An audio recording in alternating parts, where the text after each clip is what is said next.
오늘은 저희가 전도사들이 생각하는 이 동성애에 대해서 함께 나눠볼 시간을 가지려고 하는데요.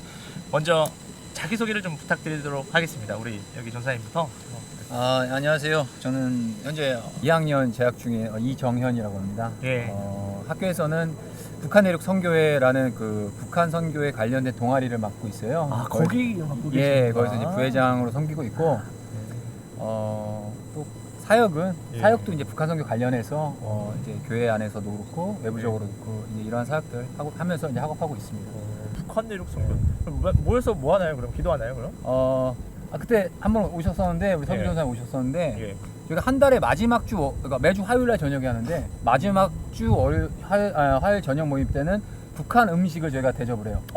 그래요. 첫째 주에서부터 이제 네. 셋째 주까지는 금식이에요. 아, 왜냐면 우리 북한 형제들 여러 가지 네, 어려운 상황 그렇죠. 때문에 못 먹고 있는데 우리가 다 배불리 먹으면서까지 기도하는 건 조금 좀 아이러니한 거 아닌가라는 네. 생각에 일단 금식교를 하고 마지막 주는 이제 북한 음식, 북한에 이제 그 여러 가지 아픔과 어떤 문화가 담겨 있는 음식들이 예. 있어요. 이제 그런 것들을 이제 마지막 주 공개하는데 어떻게 알고 딱 마지막 주 오셔가지고 진짜 그때 그럼 같이 드셨던 북한 거예요? 음식을 또 드시고 북한 음식 먹는다고 예. 오라고 해서 근데 저는 좀 개인적으로 좀 그 궁금한 것들도 있었고 그래서 갔어요. 북한 음식이 조금 네. 세더라고요.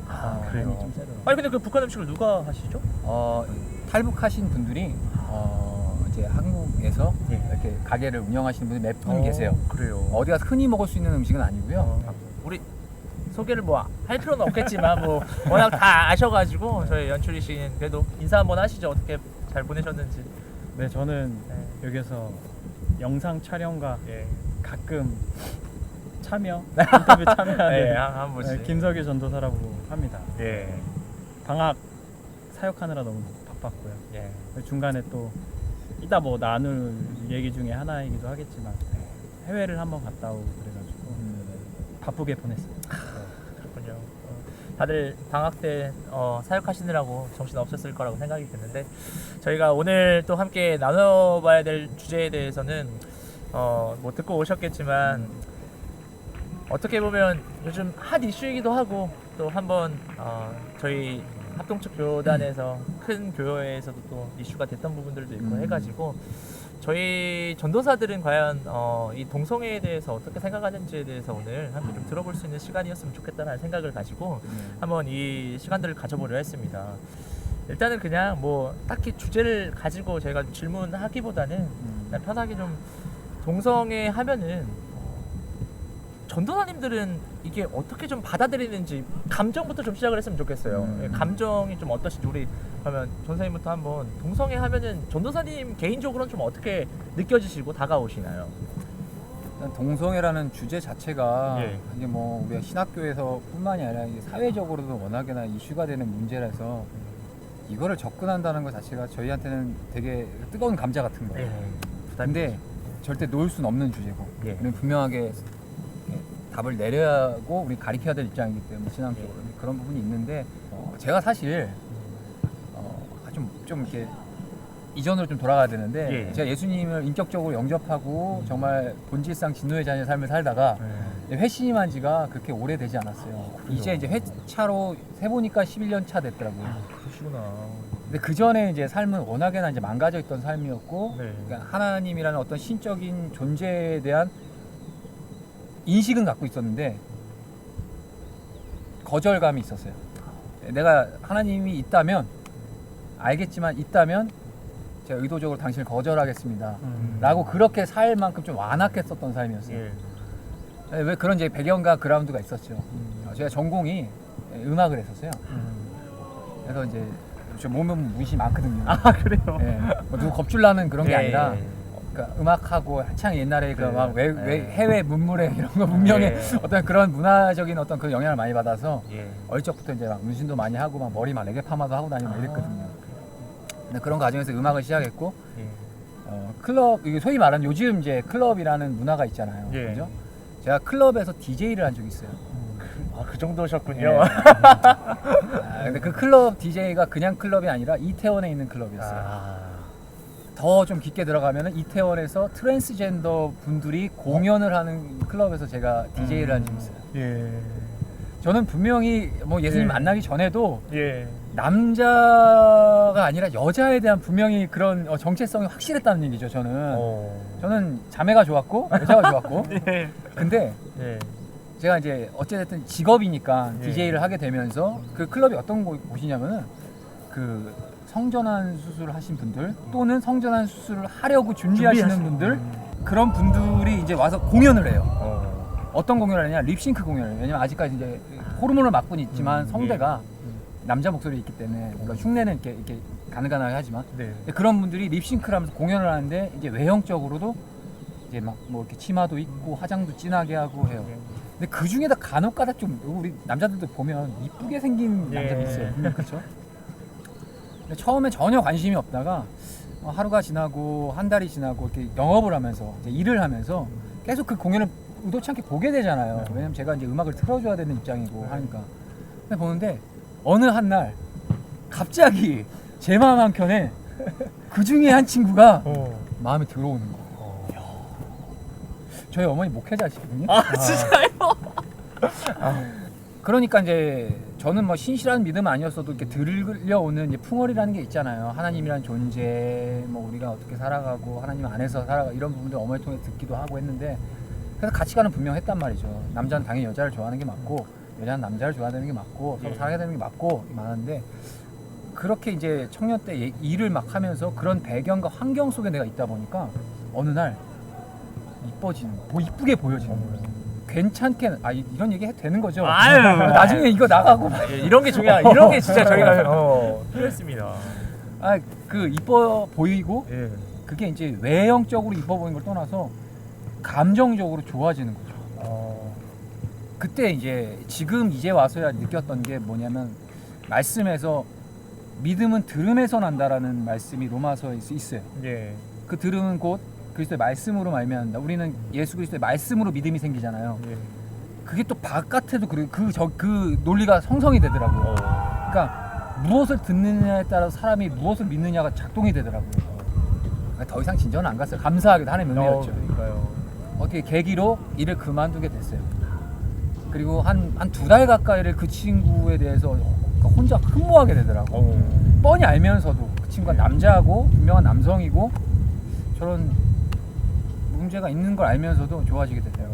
이제 그래서 제가 이제 와서 생각을 하고 그리스도의 복음이 들어오니까 예. 깨달았던 게 뭐냐? 야, 이게 환경이 중요하다. 이게 사람이 여자가 여자를 좋아하고 남자가 남자를 좋아하는 어떤 이런 우리의 관점으로 봤을 때, 우리의 진리의 관점으로 봤을 때는 죄잖아요. 예. 용납할 수 없는 상황이라는 거죠. 절대 타협할 수 없는 부분이기도 하고, 근데 상황과 환경이 그 사람 그렇게 충분히 만들어갈 수 있겠다라는 예. 그런 제가 확신을 갖게 됐어요. 그래서 그 후에 이제 몇몇의 동성애 분들, 애자분들 그런 분들과 이렇게 교류를 할 수 있는 계기가 됐어요. 저 예수님 믿고 예. 복음 안에 있을 때. 근데 그분들에게 저는 접근을 좀 다르게 해요. 일단 그분들이 어떠한 환경과 배경 속에서 그분들이 그런 형상으로서 그렇게 지금 현재 살아가고 있는지에 대해서 사실 먼저 원인을 좀 조심스럽게 저는 찾아보려고 노력을 하는 사람이에요. 예. 그러니까 무조건 당신은 죄인이에요. 당신은 빨리 벗어나셔야 돼요. 당신 잘못됐어요 라고 결론을 이야기하기 전에 예. 그 사람이 어쩌다가 그런 상황 가운데 되어 있는지에 대해서 먼저 우리는 원인을 분석할 수 있어야겠다. 예. 그들이 지금은 막 나 그게 왜 죄야 라고 얘기하지만 내면에 깊숙이 들어가면은 그들도 알아요. 예. 내가 건강한 정상적인 건 아니다라는 걸 알고 있다는 얘기. 예. 그 질문에 좀 말씀을 드리고자 하는 얘기는 결국 그리스도인의 태도의 문제인 것 같아요. 저는 해답은 그거라고 봅니다. 그때 2014년도였나 그랬을 거예요. 처음 신촌에서 공개적으로 광고하면서 동성애 퍼레이드를 할 때 제가 처음 그곳을 갔었어요. 가서 처음에는 저도 막 같이 이제 안 된다 하면서 뭐 앞에서 막 바리케이트 친 건 들어눕기도 하고 저도 그랬었어요. 근데 하나님께서 주신 마음이 저에 대한 그런 확신과 그 진리에 대한 믿음에 대한 그런 결단, 이거는 기쁘게 받아주시겠지만 저들에게 과연 이것이 어떤 영향력을 줄 수 있을까? 실제적으로 저들이 갖고 있는 그 마음 안에 복음이 이렇게 움직여서 저들을 바꿔낼 수 있어야 되는데 이런 행동과 이런 태도들이 저들에게 얼마만큼 영향력을 줄 수 있을까라는 의문을 주더라고요. 네. 그래서 저는 그 다음에 시청광장에서 이렇게 동성애 퍼레이드를 그 다음에 처음 했거든요. 그때 저는요 어떤 방법을 취했냐, 그 동성애자분들이 자기들만의 영역을 바리케이트를 쳐가지고 공연을 해요. 왜냐하면 워낙에나 이제 기독교 단체나 이런 분들이 접근해서 막 정죄하고 옆에서 막 이렇게 자기들 입장에서는 퍼레이드 방해한다고 생각을 하겠죠. 그러니까 전략을 갖고 이제 반팔도 입고 일부러 예, 막 꽃무늬 남방 이런 거 입고 네. 정말 누가 봐도 쟤는 정상이 아니다 싶은 보이는 그런 외모를 네. 일부러 일단 이렇게 만들어서 변장이죠. 들어갔어요. 수월하게 들어보내주세요. 네. 그래서 그 안에 그들이 어떤 모습인가를 저는 좀 보게 됐어요. 좀 더 면밀하게. 그때 많이 깨졌어요. 그 전에 제가 막 신촌광장에서 막 들어놓고 막 싸우고 그 모습과 이렇게 비교해봤을 때, 야 이들이 다 아프구나. 그냥 이렇게 우리가 있듯이 자연스럽게 저들 막 공연하고 있을 때 옆에서 이제 동성애 우리 형제들이 막 자매들 이렇게 있을 때 같이 이렇게 보면서 막 얘기도 이렇게 자연스럽게 했단 말이죠. 근데 이렇게 보니까 느꼈던 게 이들 다 환자구나. 우리가 언론이나 미디어 보면 동성애에 대한 이미지가 되게 이쁘잖아요. 남자도 드라마나 영화 같은 데 보면 이쁜 남자들 섭외해가지고 되게 사회적으로 봤을 때 괜찮네, 아름다워 보인다, 일부러 그런 것들을 편집을 해서 제공을 하잖아요. 근데 실제로는 그러지 않아요. 물론 이쁜 친구들도 있어요. 근데 실제로 가면요 대부분, 물론 저희 하나님 안에서 다 아름다운 창조의 섭리가 있기 때문에 다 이제 하나님이 좋게 보시는 존재지만, 세상의 관점으로 봤을 때는 안에 계신 분들이 이렇게 외형적으로도 그렇고 딱 봐도 조금 약간 부족한 네. 부분들이 보여요. 근데 왜 그런 무리들이 모여 있더라고요. 그때 느낀 게 뭐냐, 이들이 세상에서 나갔을 때 자신들이 인정받지 못하고 자신들의 아픔이 서로 간에 공존을 하고 서로가 이해해주고 수용해주고 그런 집단이기 때문에, 나는 동성애자다, 나는 동성애를 하고 있다, 나는 남자를 사랑한다, 이런 어떤 차원이 아니라 그냥 그 안에서 애정을 느끼는 거예요. 동료애를 느끼는 거고 감정을 느끼는 거더라고요. 근데 결국 그게 어디서부터 나오냐, 이들이 어렸을 때부터 갖고 있었던 상처에서부터. 이제 그걸 보게 하시면서 철저하게 저는 이제 방법을 바꿔보자 라고 해서 계속해서 이제 지금 이렇게 준비하면서 기도하고 있는 거예요.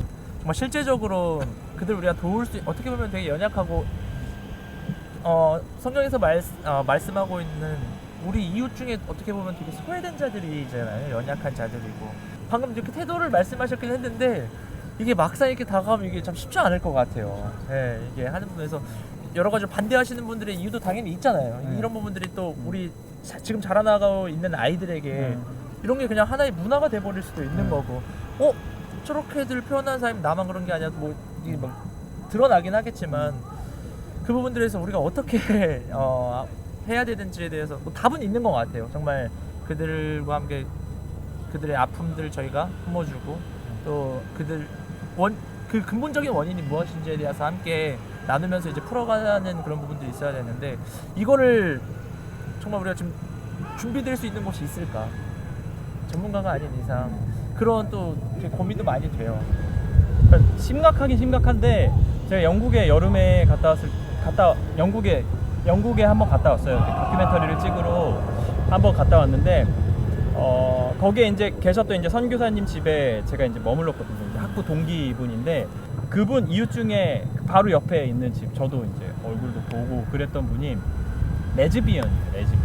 결혼을 하고 이제 자기는 여자가 좋다 하고 이혼을 하고 아들이랑 같이 그냥 살고 있는 이제 레즈비언 이웃분이 있는데, 거기에서 저는 딱 진짜 피부에 와닿을 정도로 이 동성애 문제가 심각하구나라고 이제 느꼈던 부분 중에 하나가, 이제 그분이 아들이 이제 생일이어가지고 파티를 한다고, 그 선교사님 집에 있는 사람들이 다 한국인이었으니까 저를 포함해서 이제 한국인들 다 오라고 해가지고 초대를 딱 받았어요. 해가지고 딱 갔는데 아들이 커밍아웃을 한 거예요. 그러니까 아들의 파트너라고 하잖아요. 아들의 그 파트너도 와가지고 그 파트너 이제 손톱도 막 이렇게 길고 막 화장도 하고 고등학생인데 화장도 하고 막 힐도 남자 힐 뭐 이런 게 있더라고요. 힐도 신고 막 그런 모습으로 와가지고 여자친구라고 막 이렇게 다니면서 그게 되게 충격이었어요.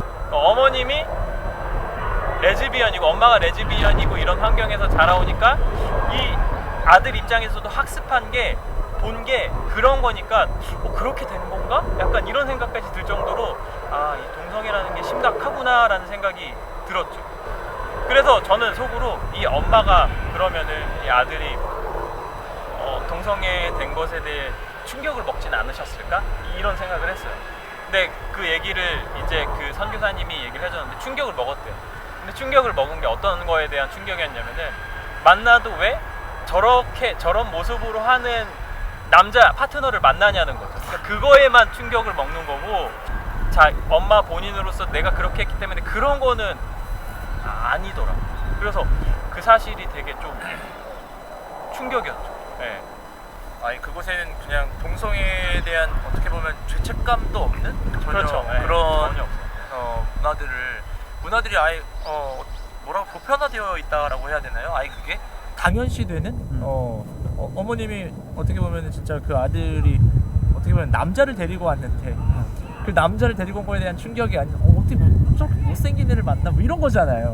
뭐 저런 애를 만나냐는 이런 거에 대한 피드백이라는 건 어떻게 보면은 앞으로의 또 우리의 사회가 이런 것들이 계속되어진다면 우리도 언젠가는 다가올 수 있는 현실이지 않을까에 대한 걱정과 두려움이 또 드는 반면에 또 이들도 우리가 또 케어해야 되는 또 우리가 함께 해야 되는 것들에서 여러 가지로 참 고민이 많이 되는 부분들이 있는 것 같습니다.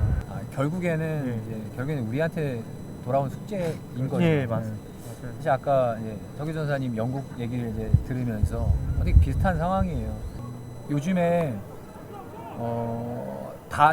반동성애라는 진영이 있어요. 반동성애를 운동하는 진영이 있고요. 반대로 탈동성애를 운동을 갖고 있는 진영이 있어요. 그러니까 완전히 그러니까 결론은 같지만 방법은 완전 다른 거예요. 반동성애는 딱 무조건 동성애자 안 돼. 아웃.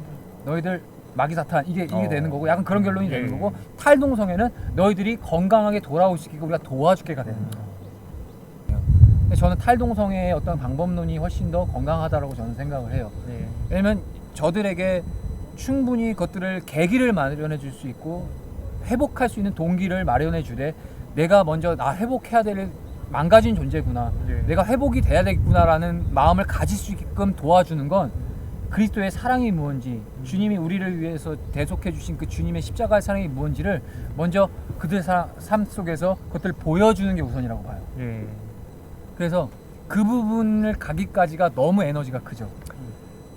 그러니까 옆에서 챙겨더라도 막 진짜 이 사람을 어떻게 예수님 안에서 회심을 시켜야 되겠다는 도구로 사용해야 되겠다 하면은 계속 연락해야 되지, 시간을 내서 밥을 먹어야 되지, 그리고 교제 속에서 또 틈나면 또 복음도 가르쳐 줘야 되지, 다양한 에너지와 쏟아내야 될 시간들이 있는데 그런 부분들이 힘이 든 거죠. 실제적인 저희 적용으로 보면은 만약에 그럼 이런 동성애자분들이 교회 내로 들어왔을 경우에는 또 우리가 어떻게 대해야 하는 부분들에 대한 또 생각도 많이 필요할 것 같아요. 이게 이 동성애자분들이 이제 교회 안으로 이제 들어오게 됐을 경우에 또 문제점들이 또 그 안에서 또 있을 것 같고, 그 안에서 또 우리 목회자들이 어떤 식으로 또 해야 되는지 여러 가지 진짜 고민과 저희가 공부해야 하고 연구해야 될 부분이 참 많이 있는 것 같습니다.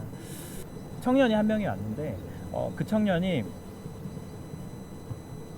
자살할 생각을 하고 마지막에 이제 교회를 가보자 해가지고 온 친구였던 거예요. 그러니까 주변 환경이나 이런 것들이 너무 힘들어가지고, 그러니까 동성애자 그런 게 아니라 너무 사는 게 힘들고 그러니까, 그래서 이제 교회 와보자 해가지고 오고 이제 그 친구가 이제 케어해주면서 이제 이런저런 얘기해주고 그런 얘기를 들은 적이 있었는데, 그때 들었던 생각이 그건 거예요. 외면받은 사람이나 정말 삶을 그냥 끝내고 싶어하는 사람이나 정말 상처가 너무 심한 사람이 큰 결단을 하고 왔을 때 내가 전하는 그 말씀이 그 사람에게 과연 위로가 되는 말씀이 될 수 있을까? 이렇게 실제적으로 경험하신 분들이 주변에 생각보다 전 없거든요. 그리고 이거를 좀 오픈하는 부분들도 자리도 없는 것 같고 그냥 주입식으로 저희가 듣기만 하는 것 같고 그냥 듣는 것도 교육적으로 받는 거는 그냥 동성애는 성경적으로 죄다. 이건 하나님 가장 싫어하시는. 그러면서 막 소돔 고모라 얘기하면서 다 그냥 멸망시켜 버리시는 뭐 그런 듯한 느낌으로 나오겠다. 그냥 교육받기 때문에 일반 평신도들이나 누구나 아 이거 정말 위험한 거구나 그렇게만 느끼는 거지 않을까.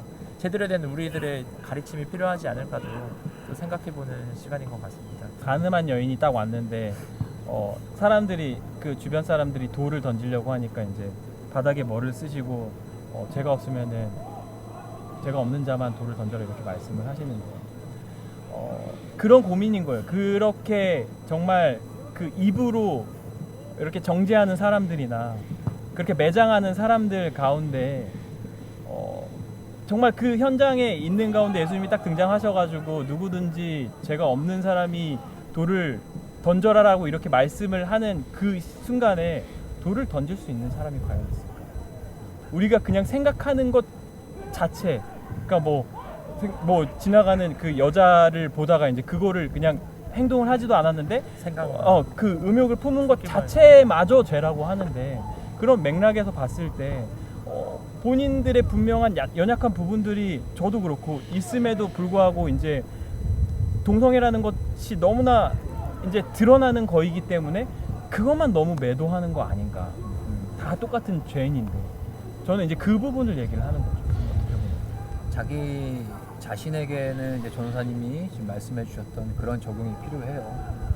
근데 이제 죄의 어떤 범주를 얘기를 할 때는 역사 속에서도 그렇고 사실 동성애라는 그런 현상 자체가 정말 큰 인류와 어떤 문명이 심판을 받는 어떤 마지노선인 건 맞아요. 그런 맥락 속에서 이제 동성애라는 부분들이 왜 지금 이 교회가 왜 이렇게 길을 쓰고 막으려 들고 하는 부분에 있어서는 그 부분이 결여가 돼 있기 때문에 그런 어떤 정말 어떤 시대적인 어떤 그런 뭐라 그러지 엔드 타임이라고 하죠 요즘 마지막 때라고도 우리가 세상 믿지 않는 사람들도 이제는 지금 막 현상들 보면은 마지막 때라고 그런 것처럼 우리가 좀 경각심을 가져야 되는 게 맞는데 그런 부분에서 차원에서 동성애가 이제 우리는 조금 분명해질 필요는 있어요. 근데 문제는 뭐냐 거기에 대한 방법인 거죠. 그래서 결국에는 진짜 저는 영국을 갔다 와서 느낀 거지만 이게 시간의 문제지 통과가 돼요. 사실 법안 같은 거는 뭐 내년이냐 5년 뒤냐 10년 뒤냐 이거 문제지 시대적으로 봤을 때 언젠가 통과가 될 수밖에 없는데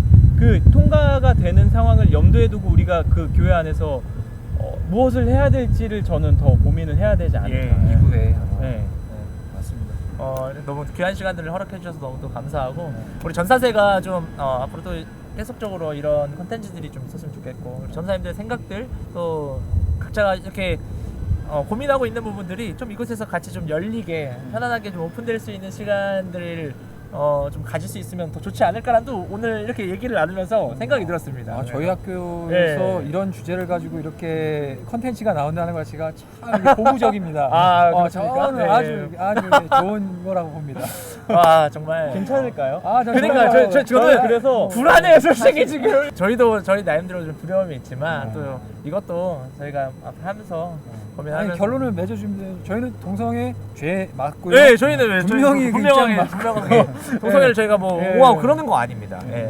이게 진짜 무서운 게 뭐냐면은 그 비판을 하는 사람들은 그 비판을 하고 싶은 것만 딱 들어가지고 비판을 해버리더라고요. 그래서 문제예요. 그러니까 전후 맥락 없이 이게 그 얘기를 하시면 편집이 편집 상당히 이게 애를 쓰실 것 같은데 그래도 우리가 앞으로도 또 이런 시간들을 좀 가져서 좀 같이 가지고 있는 그런 고민과 여러분들을 좀 긁어줄 수 있는 좀 시간들이 됐으면 좋겠습니다. 우리 마지막으로 가면 전사세 화이팅 한 번만 하고 마치도록 하겠습니다. 그냥 전사세 화이팅 하시면 됩니다. 이런 거 하는 거 이런 자, 제가 그냥 전사세 부르면 화이팅 하고 그냥 마치도록 하겠습니다. 자, 전사세 화이팅! 아유 감사합니다. 너무 감사합니다.